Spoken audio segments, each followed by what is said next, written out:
we'll wait for a few people to come in. So look at the participants. Here we go.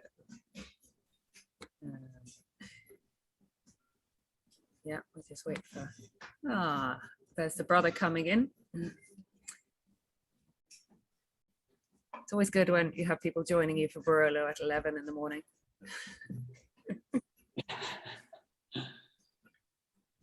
Here we go. We'll let give it a minute. You know, my favorite glass of the day, it's always a glass of Barolo between 11 o'clock, 12 o'clock. For me, Yeah. Yeah, Oh, stop. really. Yeah, well, I'm not joking. For me, it's the best glass of the day. To taste the wine is the perfect timing. It is, because your taste buds are so desperate to have a little bit of wine that they, you know, it sings on the palate. More concentrate and No, you're completely, yeah, I'm with you there, Alfio. Okay, so we have some attendees in our webinar. I haven't done one of these for a while, and we're ready. I think we'll start. I have a little bit of housekeeping before we introduce our esteemed guests, in that my computer only has one screen because I'm sitting in the Marlin Hotel in Dublin with some Barolo behind me, where we're going to be holding our Barolo tasting today. Sadly, our wonderful producers, Fabio and Alfio, who have been in this exact hotel, can't be here because of COVID, and I don't think Alfio's wife would let him be here because he's had his third son. And in the distance you can hear Jamie Hunt, who's one of our salesmen, laughing too loudly, so you know we'll get him in a minute.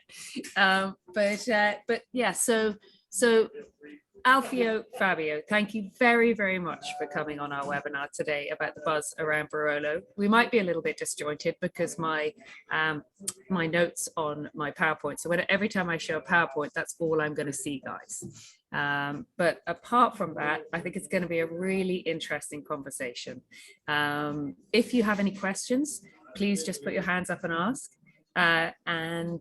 Also, afterwards, if you'd like any questions and answers, if you'd like to appear on the panel to speak in person, just put your hand up, and I'll let you in at an opportune moment, because these guys, we're really lucky to have them here.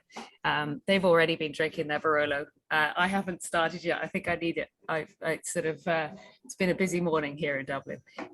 This is so exciting. It's great to be here in person doing our tasting, and we've still got the Zoom, so we've still got the guys here. So I'm going to put up the first slide, which means you're going to lose me for a minute. And I'm going to share my screen, and I'm going to ask Fabio, first of all, to talk a little bit, because we all know that Barolo has a huge history. So what we would like to see is to be able to talk, I love it, I'm trying to do two things at once, it's not working, is to hear a little bit about Fabio's family history with Barolo, because they have a long history at Burlotto, as well as Alfio's family history afterwards. So, because I think it's important as a backstory to look at the history of Barolo and up to where we are today, and the successes we're seeing is something we're going to touch on later into the webinar. So I'm going to share my screen because there's a nice picture. It could be better if it wasn't the whole thing, but there we go. You get the idea. A great old poster from Burlotto. So Fabio, welcome, and please give us a little bit of information about your family history. Yeah, grazie, Harriet. Thank you, Harriet. Yeah, the history of Barolo is really intertwined with the history of our cellar or family, because of you know, it seems that Barolo was made in 1860, 1870. And my great grandfather, my free kind of grandfather, founded our cellar in the middle of 1800. So we can say that G.B. Burlotto was one of the first producer of Barolo. And let me say, he was a pioneer of the modern Barolo because he was already focused in quality. He was obsessed for the quality, and he tried to promote Barolo outside Piedmont in Italy or outside Italy already at the time. And for that era, it was not really normal, no? And he won different medals in different exhibitions, different tasting all around the world, and he was so proud about that he decided to paint all this medal in the front of the house. And so you said as before that yes, the history of Barolo is very long. Is in Italy is the wine with more history, is the wine with probably the longest appellation, the longest. The wine of kings, is it not, Fabio? The wine of king, yeah, it was. Yeah. For example, our family was a supplier of the royal family in Torino. You know, probably also because of the royal family of the king of Italy was living in Torino, so we were so close, and this was also one important thing, but certainly because of the quality of the wine, the royal family really enjoyed the Barolo, and for example, our family was one of the official supplier of the King of Italy, of the royal family. That is a serious past you have there, Fabio, and obviously now your wines are still recognized as fit for kings, so you haven't slipped up taking over the reins anyway, that's for sure. No. I hope not. No, that is for sure. I've tried this vintage, the 18 vintage, and my tasting notes I was looking at yesterday, and your wines are sublime. And you know, from one amazing producer to another one with a big history, and Alfio is busy building. Fabio obviously has 2 children, but Alfio is determined to make sure that the next line of generation taking over is filled with boys, and he's just had his 3rd boy. So Alfio, congratulations, and yeah, you look quite awake. You obviously haven't been sort of feeding in the middle of the night, or not yet. Over to you, Alfio. Yes, hello to everybody. Yes, now the family increased a little bit, and yes, we will be very busy in the next future. Anyway, the estate established in 1928 by my grandfather. He bought the entire property, the entire estate. It means vineyards in Bricoboschi's hill, and the house and the cellar all together. He bought 14 hectares together with his other 3 brothers, 2 brothers and a sister. But just my grandfather began to produce wine. During the years, we take all the other a few hectares of my grandfather, brother and sister. In 1989, the property was about 20 hectares, all around the Bricoboschi's hill, and now is 25. So the estate increased a little bit in these decades, but not much. And Alfio, you mentioned that in the past, did your family sell the grapes rather than do the winemaking? Yes, my grandfather was he was a worker in Agenzia di Pollenzo. He worked with our first king of Italy. because in Pollenzo, like a little bit in Fontana Fredda, he had a big property, a big castle, and also house just for holidays. After this work, he decided to buy the Bricoboschis because the Giuseppe Boschis, the old owner of the hill, the nephew of Giuseppe Boschis, decided to sell it. It was the last big property sold to Giuseppe Boschis. That was a very important person because he was an agronomist that worked with Comtesse Colbert. Comtesse Colbert was a fantastic woman okay, well, she didn't invent Barolo, but for the first time, she wrote the rules to produce a modern Barolo. So thanks to her, now we can have and we can drink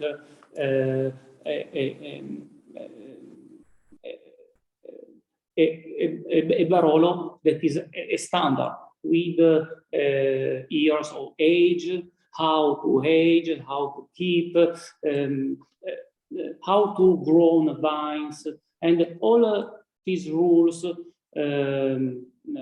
were written for the first time by her. So that's great. That what was her name again, Alfio? Because it's good to hear about powerful women in wine. It's always important. Yeah. Yeah. what was her name? Sorry. What was her name again? The Comtesse Colbert. Colbert is Colbert. Juliette Colbert. Juliette Colbert. She lived in Barolo village, in the castle of Barolo village, and she became an important producer of Barolo. And also for this reason, she married with Falletti, that was a nobiliar and aristocratic important family in Piedmont and in Italy.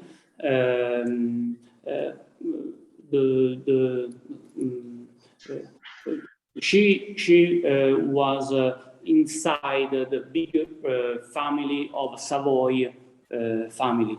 That Savoy family with the king, and it was the first king we had in when Italy was made in 1861.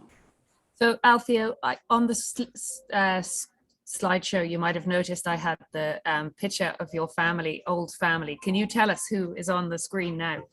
That's putting you on the spot, isn't it? Yeah, but of course, Barolo started as an aristocratic wine. So started right now, very important. But luckily or unluckily, depends, the value of the land collapsed in the first years of 20th century because Phylloxera came here, and the value of the land collapsed. Here, the soil is made by calcareous clay, very, very rich in clay, in active clay. So the pH is very, very high. It's impossible to grow well anything, just a vine grown very well. And if it's impossible to grow things to eat, corn or wheat or other things, rice. It's impossible. Also in the summer, there isn't enough water in this hilly place. So the price was very low, and was possible for the first time for a farmer like us to buy vineyards at a very low price. Also was possible for many farmers, many wine growers, to buy the land that they worked as mezzadro. Mezzadro is a particular system to work where the soil, the owner of the soil is a nobiliar family, and the farmer are just a worker that keep half production. They keep for ourselves, for the family, half production. The other half production, the owner can sell, etc. And so the value was so low that for nobiliar and rich families was not a business, have a land here in land.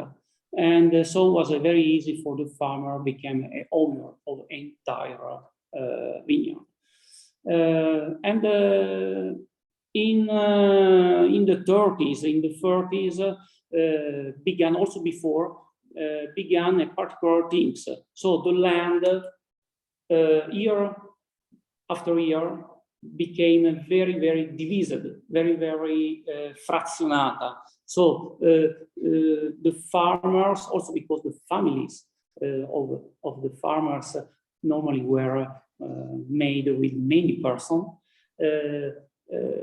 and so the family increased, and after that there is a division, divide the piece, and so it's amazing because the land now is made by 1,000 little parcel, exactly as in Burgundy. We have almost the same story. In Burgundy, much more the territory, much more as done by the church. Here, much more, a little bit the church, yes, but in particularly for the nobiliar and aristocratic families. Yes. So, Alfio, that, I think it's fascinating that Barolo is so like Burgundy in that way, and because of the sort of segregation of families and the parcellated, and that's actually what your strength is now, these specific sites and smaller vineyards.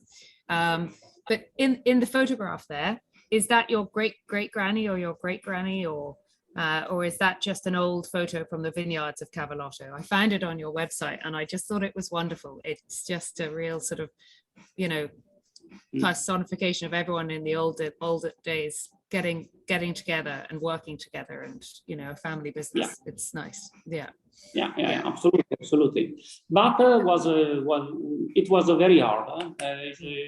It was very difficult. Isn't easy to grow by hand, to grow vines in very steep hills, and all the works by hand in the past without a tractor, of course. And it was very, very hard. And also with many complications, because the market, after this long period of aristocratic organization, when all this world collapsed, just the farmer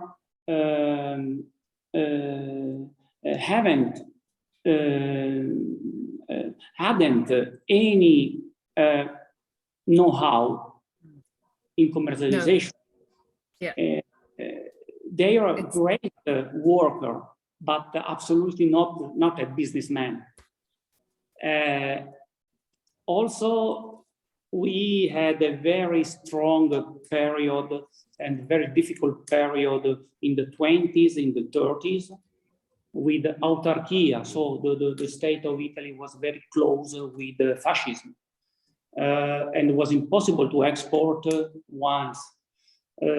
After the war, we lost the war very badly in very badly situation. And also for other 20, 30 years, the Anglo-Saxon market was very close for, in general, Italian products.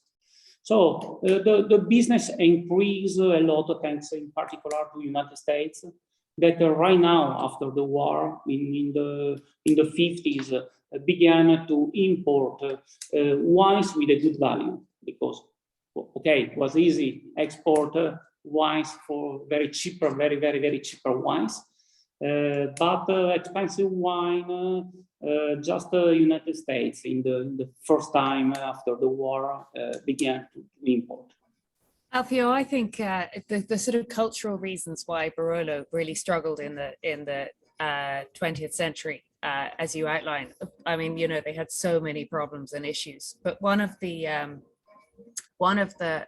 sort of talking points we're going to look at today is the fact that climate has changed dramatically, well, relatively dramatically in Barolo, and so you have greater ability to ripen your grapes and your vines. So I'm going to pass this on to Fabio and ask Fabio, you know, how he has seen changes in the climate and the annual vintages in Barolo, and how that's helped with this perception, because a lot of people, a lot of journalists are talking about Barolo and the softening of the wines, the accessibility from an earlier age. You know, the drinking window has been extended and people can drink. You know, you wouldn't dream of thinking of opening a 2017 vintage, which I drank last weekend for my birthday, and it was delicious because it would be infanticide. But you can now because of, and I think one of the contributions is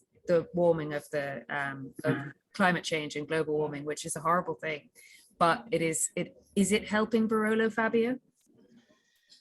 I think it's helping Barolo at the moment. Of course, if this change they are continuing with this speediness, it could be a problem to cultivate grape, but I think it will be a problem everywhere, you know, not only in Piedmont, not only in Barolo, but everywhere it will be a problem. But at the moment, we were quite lucky, and the change, I think that the Barolo are gained a little bit about this change in the weather.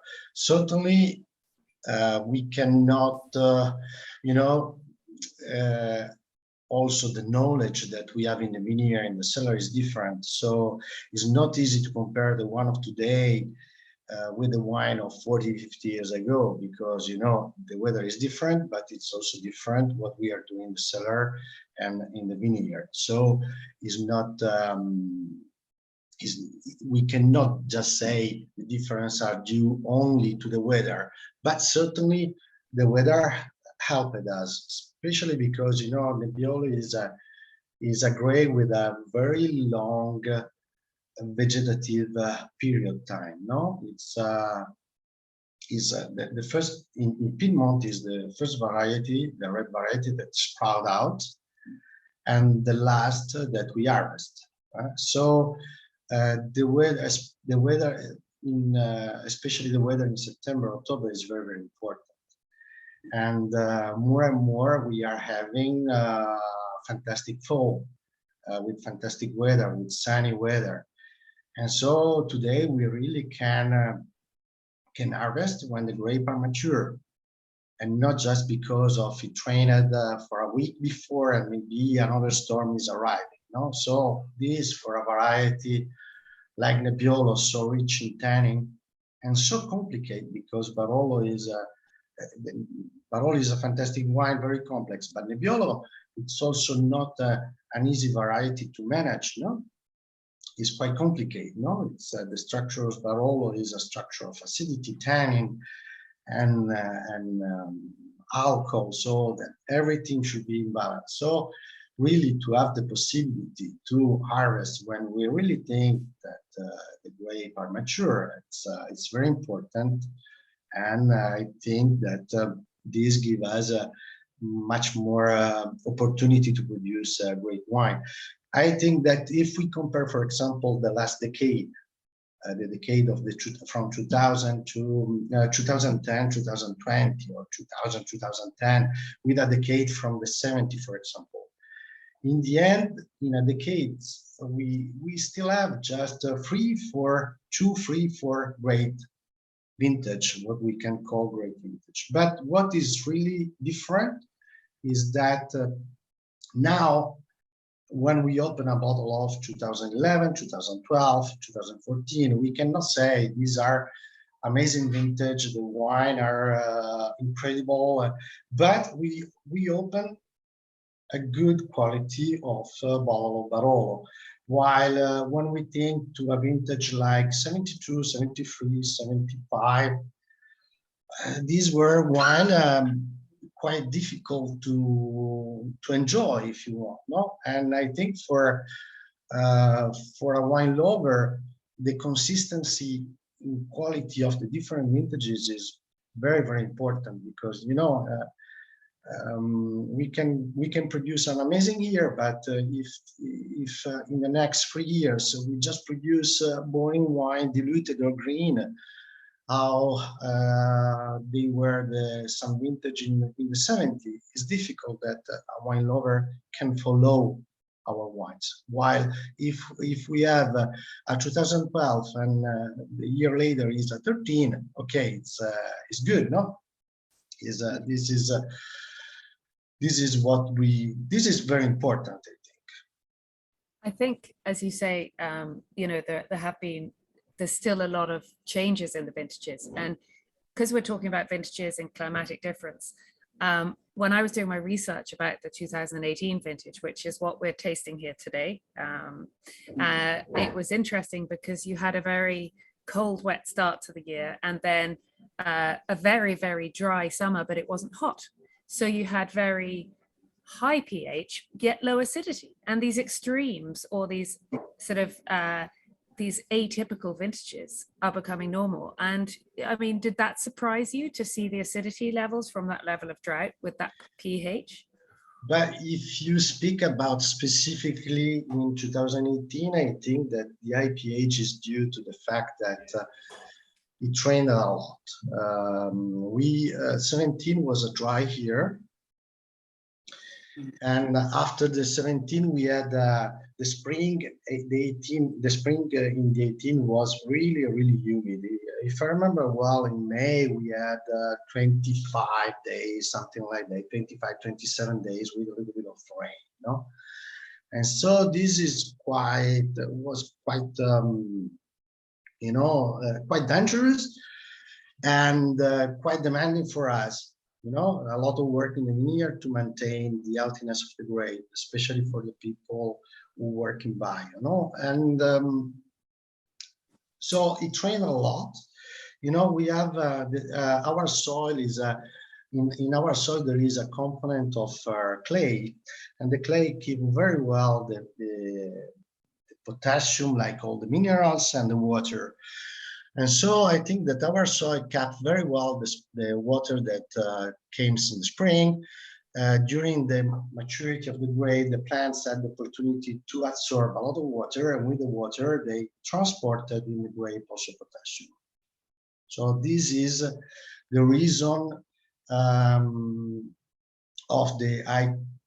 this is what I think, what I suppose, the reason of the high pH in 2018, because in general the summer 18 was not really warm. It was not amazing warm. It was not 17, for example. But let me say, in 18 we have quite an Indian summer, if you want. September for me was relatively more warm than August. But the real summer, July and August, were not incredibly hot in 18. So it was Irish weather in 18, except you didn't have the rain. But Alfio, do you have anything? Alfio, out of obviously 16 was an outstanding vintage. Everything, all the stars aligned. So 17, was a little bit tricky in everyone's words. And then Alfio, you're organic, you have organic viticulture. And I noticed that you spoke about the difficulties you had in the beginning of the year with downy mildew, with a little bit of rot appearing on the vines. Can you talk a little bit about that? Because that reduced your yields for 2018, didn't it? Yes, we are very, very organic, a little bit extreme, because since 2008, we decided to reduce the copper. The experimentation of the reduction of the copper was a success, and very quickly, in just 5 years, we obtained a good result in 2010 to have a perfect sustainability to use zero copper. Okay, it's impossible every year to no spray copper, actually. Sometimes yes, sometimes not. For example, this year in 2021 was easier, very easy, and it was possible to use just a little bit, really micro quantity that are a 10 part respect the maximum flow, or also a 1 part of 20 respect the maximum of load in biodynamics. In other vintages is a little bit more difficult, but in general in Langhe we have a good climate to grow vines. We don't have problems like in Burgundy or in Champagne or in Bordeaux, of course. In the south of the Alps, the weather in general is really better. But sometimes it's complicated. We are not in Argentina, and so in particular, downy mildew can be a great problem. Oidium, powdery mildew, we can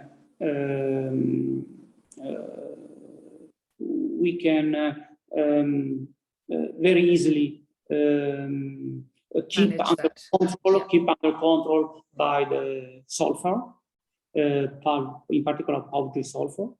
Downy mildew can be a little bit problem. 16 has been a little bit difficult in the first part of the year. After half summer and until harvest, the vintage was perfect and very easy. So to be so organic can be a problem sometimes. But I don't know exactly if to produce organic wine is better, the quality of the wine is better of the conventional wine. But I'm sure that after decades, in general, all the system, all the vineyards works better and better. And after a while, I suppose that the quality of the wine, the organoleptic component of the wine are better. Yeah, no, I think because I know that with organics and reduced yields, Fabio and I when we were talking on Wednesday, Alfio, with you, and we were because one of my favorite wines is your Langhe Nebbiolo, and we were talking about the pricing of your wines, and you sort of, well, it is a mini Barolo, you know, but to give you your dues, you do have reduced yields because of organics, because you have to, but then that adds to the concentration and the complexity in your wines, doesn't it? And in a vintage like 18, where perhaps some of the wines were a little bit, you know, there was a little bit of rain at the end that filled the more fragile skins, so the structure was seen as not as strong as other vintages. which some people see as a bonus point because they can drink the 18s before the 17s and the 16s. But your concentration will be there because of the fact you have these lower yields. And Fabio is going to come back and say, well, my concentration is definitely there as well. But that is true, isn't it? It's the reduction in yields that you have to take on the neck because of organics as well. Yeah, and I spoke too fast, and Alfio's going, I don't know what she's talking about, but I'll just nod and smile. Okay, just nod and smile, Alfio. That's okay. Okay, so so basically, let's have a look in the winery. And Fabio started to go into this because there have been changes in the winery, and both Alfio and Fabio have very different ways of their élevage in the winery. I'll speak slower. Sorry, Alfio. And so Fabio uses French oak. His family famously, because I wrote it in my notes and I've made it sort of famous among my Barolo contacts, which is about on 10. He said that his family thought that the Slavonian oak gave a little bit of a sauvage kind of effect to the wines. It was a little bit too rustic.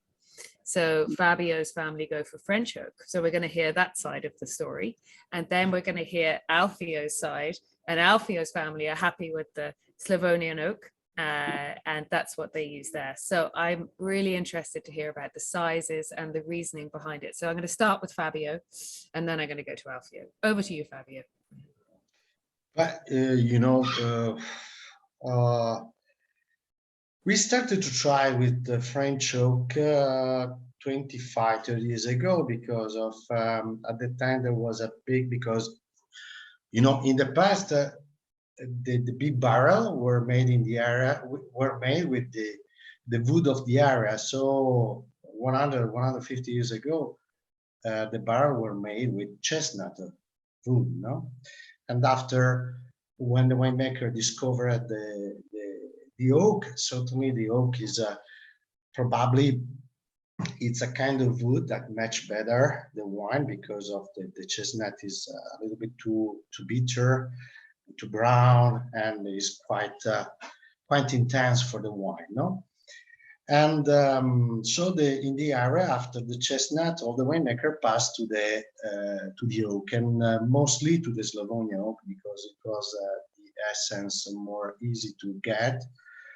And I think, just to interrupt quickly, the Slavonian oak, which is something I only discovered quite recently, is not from Slovenia. Oh, right.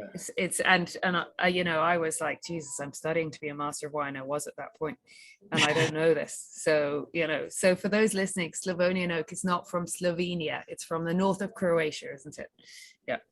There you go. Interruption over. So around 30 years ago, 25, 30 years ago, there was a big, demand of oak because of the new trend of new oak in wine, barrique and change of the barrel, and our family had a little bit of problem with some barrel made with Slavonian oak, and so they were looking around to find another supplier and with another quality of the oak, and together with Gamba is a family of copper here in the area, they decide to try with French oak, and we discovered that for our style of wine is it can match better than the Slavonian, and we are speaking about always big barrel, not barrique, French oak, but big barrel. We have in the cellar barrel from 30 hectoliter until 55 hectoliter. So we are not speaking about French barrique, but big barrel made by French oak. And so we noted that the French oak, it was matching better our style of wine that is more elegant and more delicate. But honestly, we start to use the barrel for Barolo when they are after 3-4 years. So when we change barrel, when we buy a new barrel, we usually use for Barbera.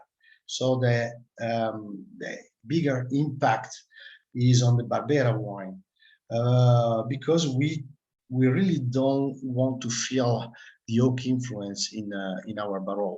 So the influence of the oak that you can find in our wine, you can see more on the Barbera than in the Barolo, because in the Barolo we use the barrel when is, let me say, neutral, when at least it is 3, 4, 5 years old, especially for Monvillero, that is our Barolo, with more complex in the perfume and with more elegance, more delicate. We certainly don't use a barrel before then the barrel is 10 years old, because and especially we try to identify the barrel in our cellar older, but with a clean oak, with a clean wood, you know. So really the importance of the quality of the wood for our property is not a key in the quality of our wines. With the older barrels, Fabio, obviously your wines are so clean as a whistle and amazing. And I know I referenced the high pH to the issues that people were looking at with bacterial sort of problems coming into the wines. What's your sort of cleaning principle in the winery to keep these older barrels perfect and to avoid kind of Brettanomyces and, you know, high levels of volatile acidity? But, you know, we are trying to monitoring the wine during all the process and to avoid this kind of risk. And certainly today it's much more easy to clean the big barrel, you know, because of now we can rinse, we can clean the barrel with water impression and also with warm water impression, and this is helping us to maintain a good healthiness of the wood. This is not enough, but if it helps. If you consider that just 50 years ago in Langa there was no water in the we call aqueduct. I don't know the name in English. I'm sorry, Ariel. In the reservoir.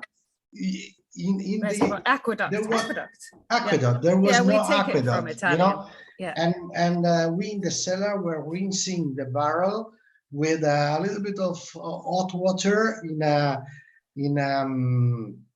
pentola. We were scratching the barrel with hot water, no, because there was not enough water in the area. Yeah, because there was not the aqueduct. So now that we can clean the barrel with water, with hot water, so we can maintain the healthiness of the barrel is much better. Yeah. No, it is. It's all about the cleanliness, and that's the reason as well behind the sort of just the consistency and beauty of Barolo at the moment. You know, Alfio, in the vineyard, in the winery, you use Slavonian oak. And you use the big barrels as well, obviously. Did either of you ever use small barriques at any point? I tried. Okay, and obviously it didn't work. It was we tried for some years with the Barolo Canubi. That is our vineyard that has a little bit more concentration and more structure. I tried for some years, but in the end, it was with the Stein family. We understood that it was not our best way to age our wine. We tried just with the Barolo Canubi for some years, but a bunch of just to understand. But I think it's also important. It's also important to try. It's also important to discover new things, to try new things. It's is the unique way to increase, to improve. Okay, so what about amphora then? Never Have tried. either of you got Never an amphora tried. in there? You know, first word on amphora? No. Never tried, but you know, for Barolo, for rules, we have to use wood. You can use also amphora, but after, but at least the wine should spend 18 months in oak. And So- who use the amphora is also to use a container that is similar to wood in terms of permeability to the oxygen and blah, blah, blah. So we have to use oak. So we have to use wood. Yeah. Okay, Alfio, waiting in the wings. Go for it. Yes, the aqueduct to clean the tanks, the barrels, we call barrels botti, arrived in Castello in 1956. So very late, very in the late. The aqueduct in Roma, they had aqueduct 2000 years ago, and in Castiglione Falletto, it arrived just in 1956. So anyway, we prefer use Slavonian oak just because we have a story, a long story with a copper called the Garbellotto.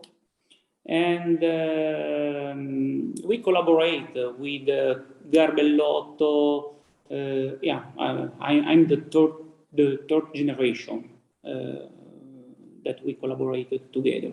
So we prefer buy the wood, the piece of wood, not exactly the tree, not exactly the entire trees, but the piece of wood from Garbellotto.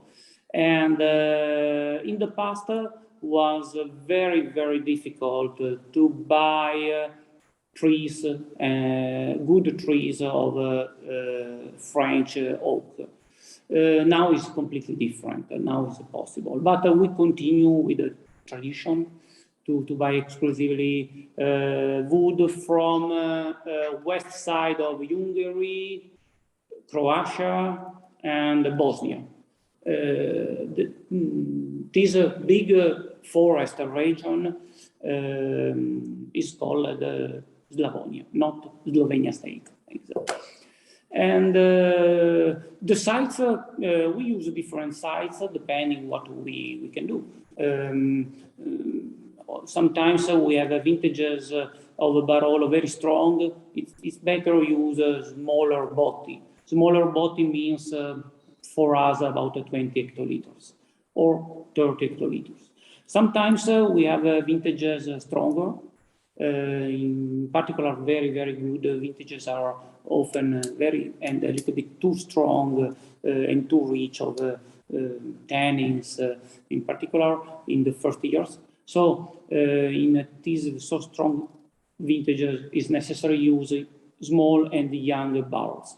Sometimes we have very elegant and delicate vintages, in particular vintages that are very rich right now of a fragrant bouquet, and a bouquet very rich of right now of rich of flowers or already spices, and just a few fruit. So it's the age in a young and small barrel can be too hard, and so we prefer use big botti of 80 and also 100 hectoliters. In average, we use 50 hectoliter size, so 5,000 liters. Yeah, so it's more about the oxygen than the flavors, isn't it? Yeah. So I love it because you've been getting a lot more attention from. Hold on a minute, I'm just going to. I'm just tell you.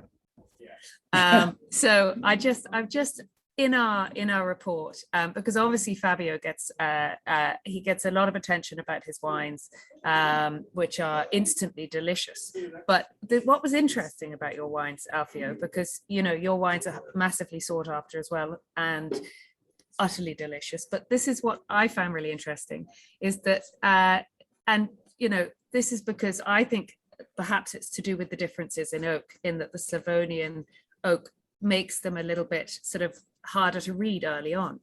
So this was from Walter Speller, who I respect greatly. I hope I'm reading the right sort of, person that you guys like as well. But he writes for Jancis Robinson, and he's a respected journalist. And he wrote, the Cavallotto Barolos tend to be awkward in youth and in danger of being misjudged, but they are made for the long haul and demand considerable patience of the wine lover.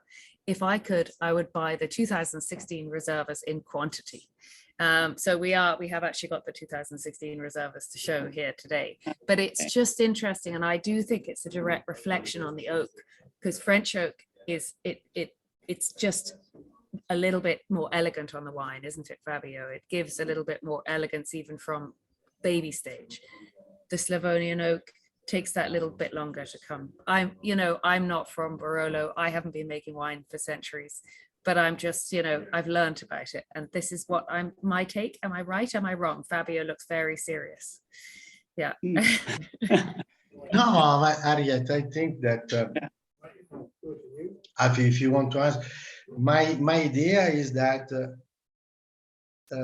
in my wine, in the wine of Alfio that I know very well, the impact of wood is not so important to really change the style of the wine. I think that the difference are more due to the vineyard and the management of the vineyard and in the winemaking the cellar, that just the aging. I think this is what I think tasting the wine of Alfio and my wine. Yes, I agree. I agree.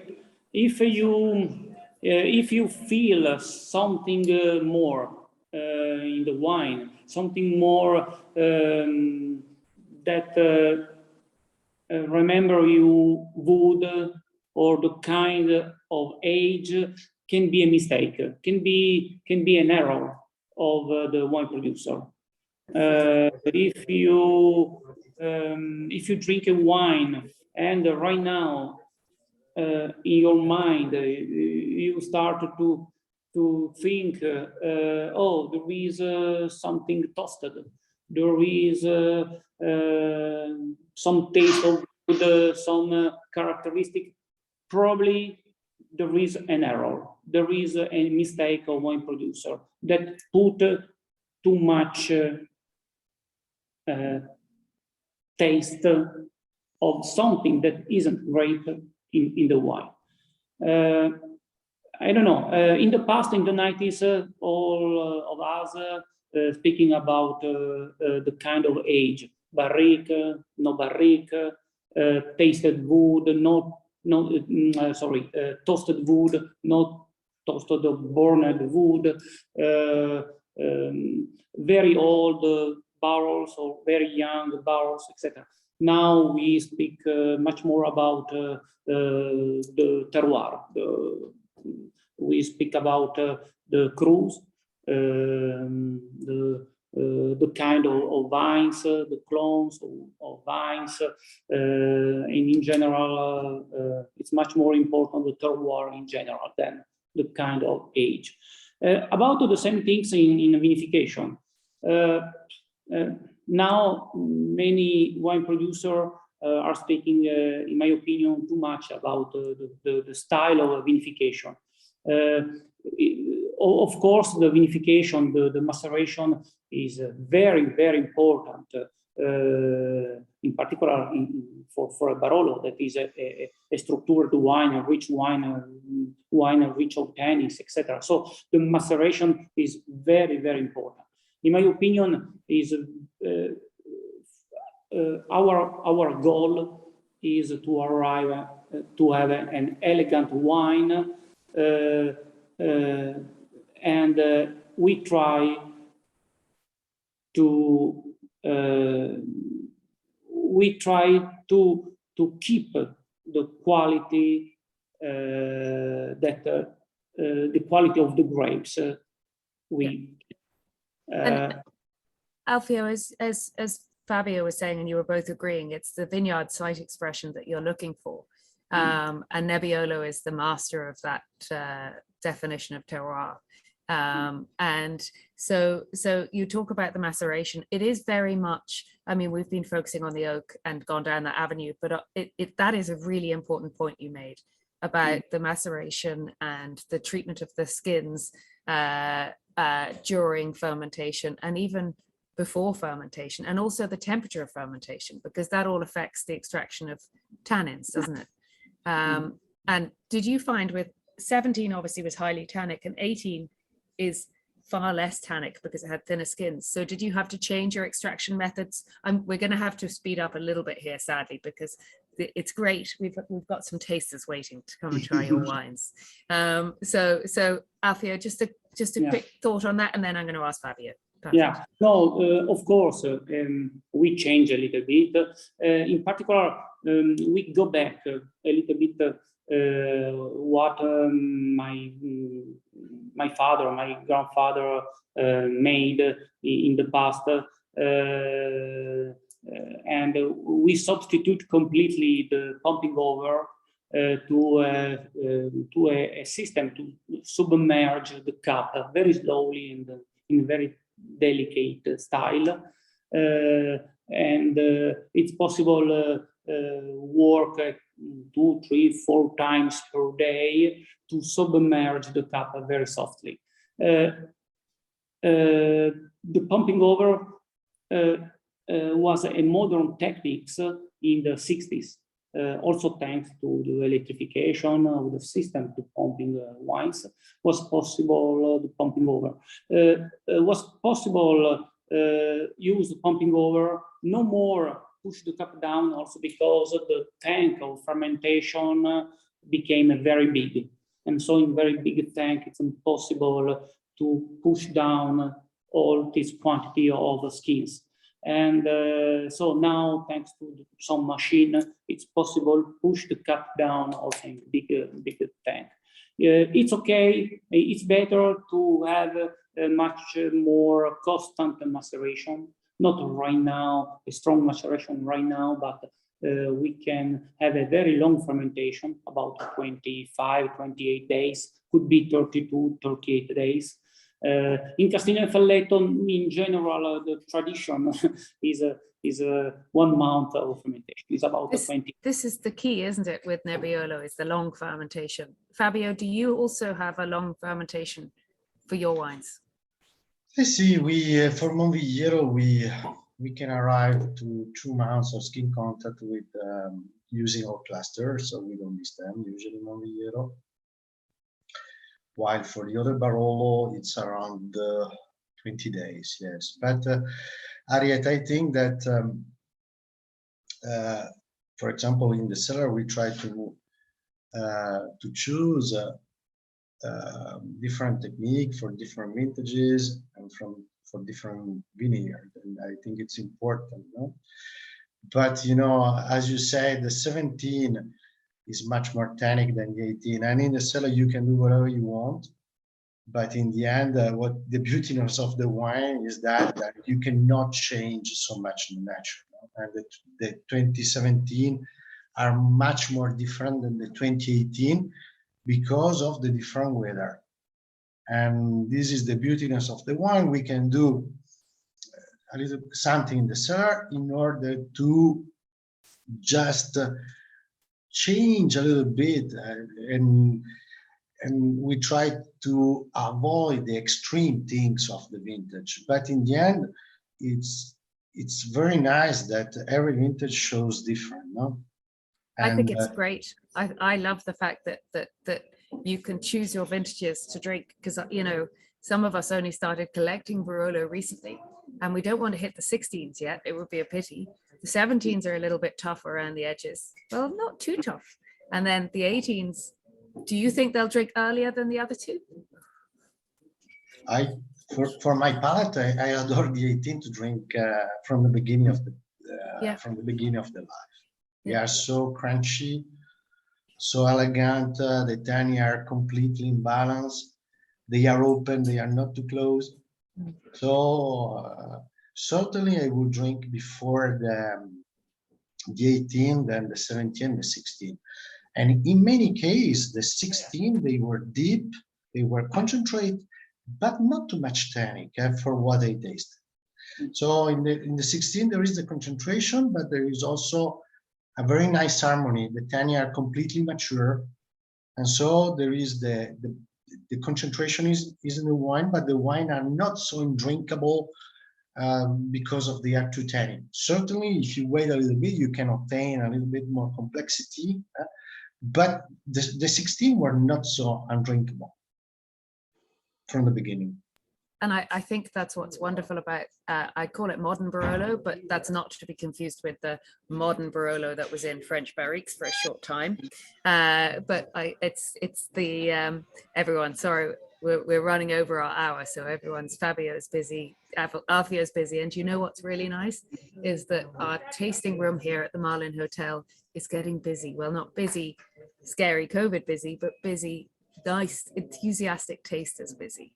But yeah, so I mean, it was my birthday last weekend, and I have this newfound love for Barolo, and we did open a few bottles of the 17 because I am saving the 16, and it drank really nicely. I mean, you know, okay, we had it with a good meal with lots of protein to soften those tannins, and they were open for a long time before, but they did drink well. And this is what's so exciting about Barolo now, is the fact that you can drink it earlier. You don't have to be losing your teeth to drink what you collected when you were young. So it is, you know, and I think just to touch on something that we were going to focus on a little bit on this talk, but I think we're running out of time now, is the fact that Barolo prices have skyrocketed recently, especially on the secondary market. And that is because people have discovered Barolo as such. And I think that's the consistency of vintages and the consistency of winemaking and the quality that's coming out now. And also obviously the saturation of the fine wine market, and the fact that there's so much demand for Burgundy out there that people naturally have moved to Barolo and actually been very, very pleasantly surprised. And perhaps Barolo, don't shoot me, my Burgundian friends, is a little bit more climate future-proof than Burgundy, where we're seeing 15% Pinot Noirs coming out, and that's not ideal. So let's finish up with some short thoughts from Alfio and then Fabio on this success of Barolo, and is it a bubble, or are we seeing a long-term reassessment of Barolo as the drink of kings? Okay, but well, I don't think it's a bubble. Also because the price actually respect Burgundy are, in my opinion, still good. It's possible to drink fantastic good Barolo at a normal price. Of course, never Barolo has been a cheaper wine. But also for me now is very complicated to buy Burgundy wine. I love, of course, Burgundy wines, but now also many my friend producers now is too expensive for me. You need to barter it, Alfio, like I do with my pigs. You need to swap your wine for their wine. Yes, and well, our politics of price is a little bit strange because, for example, we decided to increase a lot of the price of 2016, but next year with the Riserva San Giuseppe 2017, the price will be 20–30% cheaper than so the price can also go down a little bit. That's, yeah. You see, that's nice, because I think especially in Bordeaux, for example, their prices go up and they stay up. Sorry, there's a real buzz of excitement here. It's like being at a race course before a race. It's complicated because in business, I don't think it's a good thing for business, because customers remember very well when you increase the price, but they forgot right now when you reduce the price. So nobody say thank you when you. It's Alfio. It's okay because we've recorded this, so next year we'll be going back to this. Anyway, okay. So, of course, The price of Barolo increased a lot in these last 10 years. Also because in these last 10 years, the value of the soil increase is dramatically. In 10 years, the good yields in Barolo are 3 times more expensive than 10 years ago. So also for this reason, of course, the price of the wine increased. The price of the wine increased also because we have had a fantastic good vintage, but sometimes with a low production. For us, in particular, our last normal vintage as a quantity product was 2015. After 2015, we lost for different reasons, for natural reason, 20, 30, 40% of the production. And every 3 vintage, we lost 1. Yeah, it's very difficult. And so also the reason now the price is a little bit higher. Yeah. Thank you, Alfio. Okay, Fabio. But see, I agree totally with Alfio. I think that Barolo was following the international trend of the fine wine. No? You mentioned Burgundy, you mentioned Bordeaux, but if you think also to the American wines, California or Oregon, no? The price also is growing. And if you compare the wine made in this area with the wine made in Burgundy or Bordeaux or California, and I think that in Barolo it's still possible to buy amazing wine for a reasonable price. Certainly, Barolo is Barolo. We are speaking about the most prestigious, one of the most prestigious wine in the world, and is normal that it costs a little bit more than a bottle of Dolcetto or a bottle of Valpolicella or a generic Rhone. No, let me say. I think that it was important to have this trend. But now we have to remember that also wine is something to drink, to enjoy. So at a certain point, I remember 20, 30 years ago, some discussion about wine that were completely the opposite than today. So I think that we made an important change. It was important for us, for the wine lover, for the culture of wine.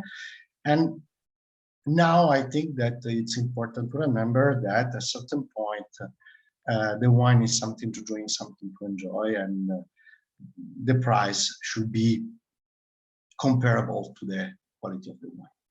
Yeah, I think you hit the nail on the head, Fabio. The fact that the wines that, people, wine lovers like us, want to be able to enjoy these wines.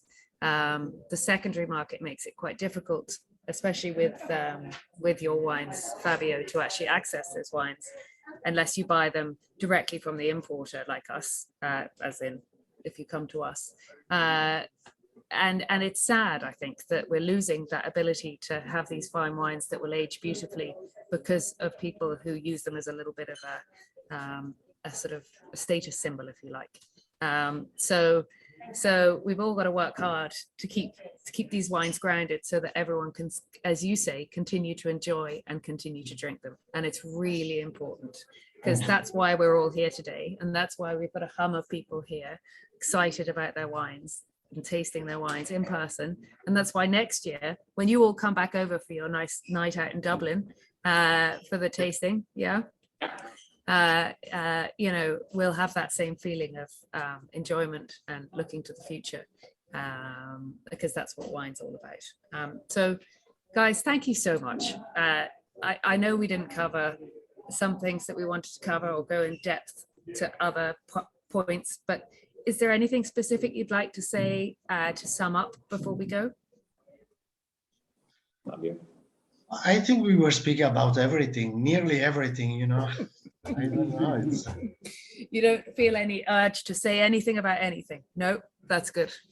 That's as long as we've covered all our points, and I think it was just fascinating listening to both of you because no, the unit thinks it will be nice, as you say, to come back to the normal meeting, no? To share glass together, to enjoy wine together, to speak in person, no? This exactly.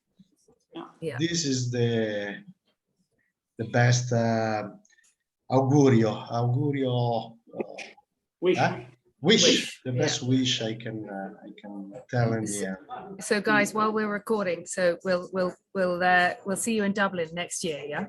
Absolutely. Certainly, yes. Yeah, brilliant. Because but Alfio, don't forget your passport. Don't lose your passport. Yeah. This time.